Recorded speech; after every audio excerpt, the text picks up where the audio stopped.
Rebonjour à tous, c'est Fredo Domino. On se retrouve pour une nouvelle session d'analyse de parties d'échecs. Une partie voilà, que j'ai disputée lors d'un tournoi. Donc un tournoi de 10 minutes avec 0 increment. Et voilà, j'ai les noirs, mon adversaire a les blancs, donc niveau identique. Et donc on arrive donc en cette fin de partie. Donc c'est une finale de tour. Une finale de tour. Donc on va voir ça ensemble.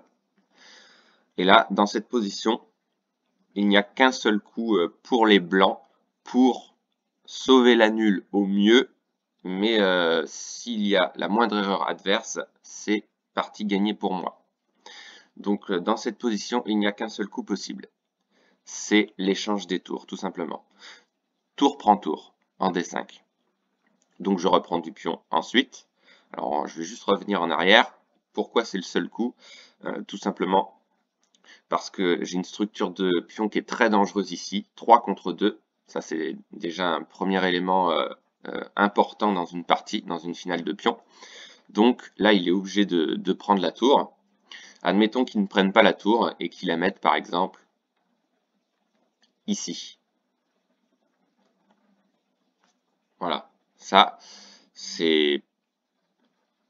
Ayant analysé la partie, ça donne une victoire pour moi au bout de voilà, une dizaine de coups. J'irai en promotion à dame avec un de ses pions avant lui. Donc, le seul coup qui est possible, c'est de prendre la tour. Voilà, ce qu'il a fait. Ensuite, pion prend tour.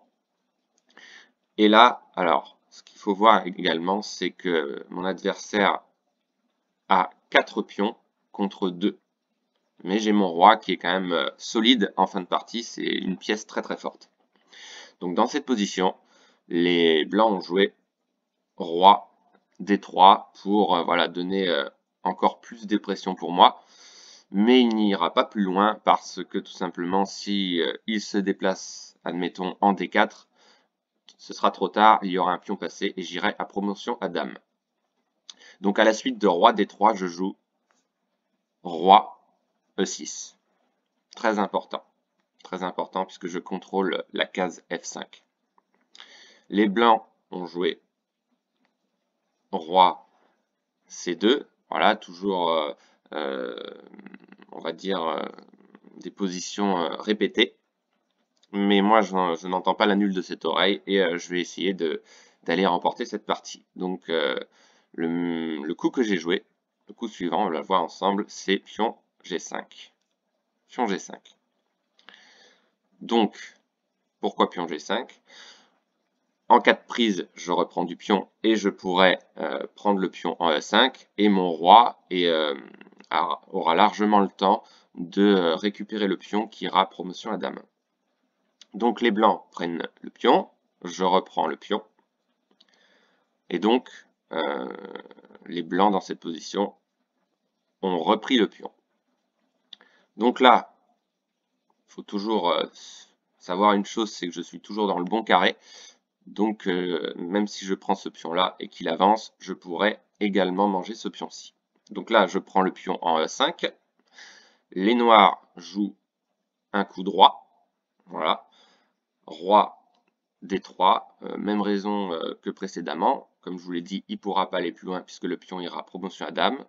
Ensuite, je joue roi E5. Voilà. Donc pour l'instant, je ne peux pas prendre ce pion-là, hein, là, sinon ce sera trop tard, puisqu'il sortira du carré. Voilà, encore une position répétitive des blancs, puisqu'ils n'ont pas d'autres coups à jouer que celui-là, en fait. Et là, j'ai un avantage net dans cette partie, c'est que mon adversaire a les pions doublés, et ça, c'est très mauvais. Ensuite, je commence à déplacer mon roi en F7 dans l'idée d'attaquer ses pions, que je vais gagner sans aucun problème.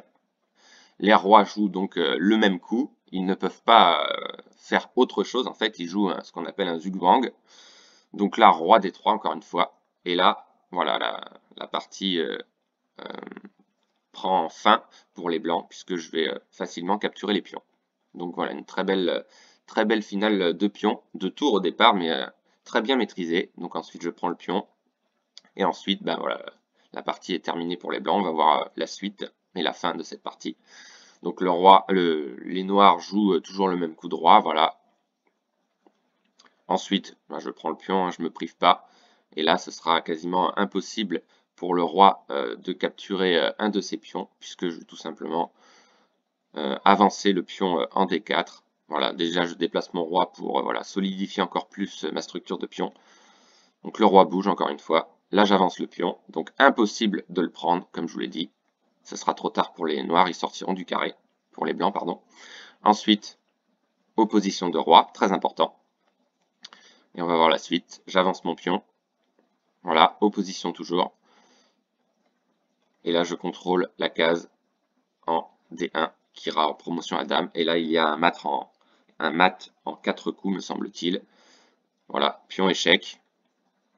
Ensuite, je refais un échec avec le pion D2.